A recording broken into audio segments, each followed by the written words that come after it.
All right, now let's get an update on the KwaZulu-Natal readiness for the festive season as the province expects a large number of holiday makers to make their way from tomorrow. Transport Department's Communications Director, Kwanele Ncalane, joins us. Now, Kwanele, good to have you, and thank you very much for your time. What are the plans that you have put in place for the rising number of vehicles that are going to be making their way to the province? Good evening, and good evening to all the viewers at home.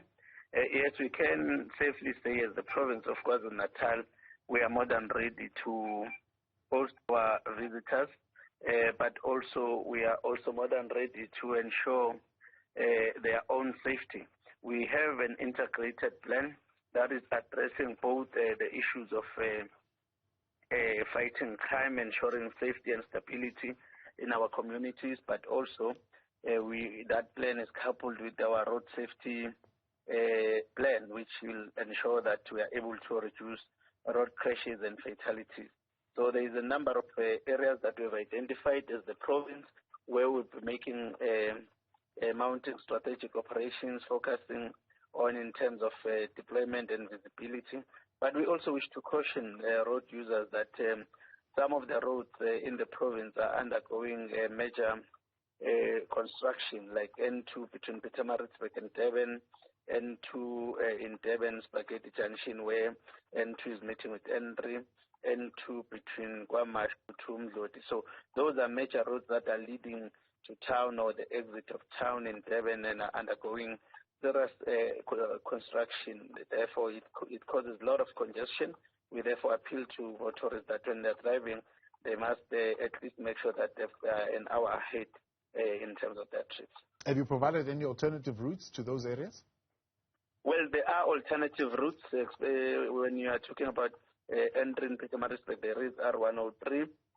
There are also other alternative routes as well, such as M4, which were recently, or today, we opened a bridge on the M4 in Tongati, which is linking the area of Palito and eThekwini, which has been closed due to the flood damages in April 2002.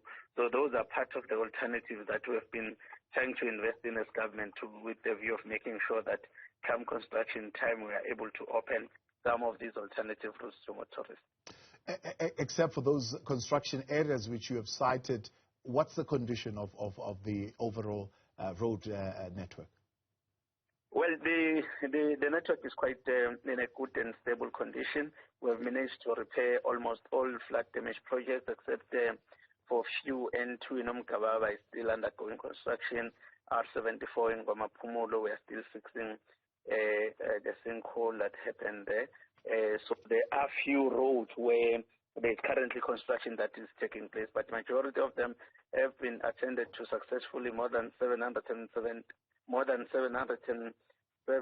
projects were attended, which were damaged by floods. Some we had to wash away, some we had to restore the structures and the bridges, and we have to ensure that we test the integrity of those structures. We are quite confident that the amount of work that has been done is quite satisfactory. The province will restored major economic routes in the province, and this festive season we are also optimistic that the road network will not be a factor in terms of the crashes that might occur. Mostly, we usually attribute these accidents when you find the investigation report that it's negligence on the side of the drivers. Therefore, we will be paying attention to driver behavior, making sure that we interact with drivers, check the issue of fitness, driver documentation, and also making sure that the vehicles are roadworthy as well. Those that will not, they will be dealt with and will be taken out of the road. So we have, of course, in recent weeks been reporting on the situation at the Durban ports affecting some of the major arteries there. Do you see that situation having any bearing, especially around this festive season? Well, it's a challenge that is impacting on the entire logistics industry.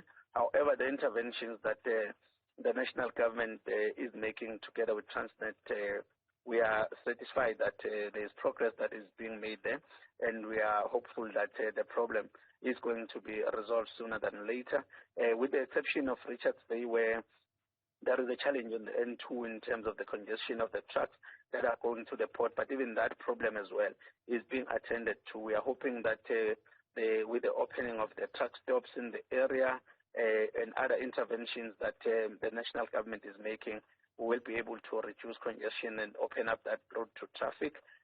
We are, however, deploying traffic police to make sure that we are able to manage the situation, we're able to manage the congestion around that area as well.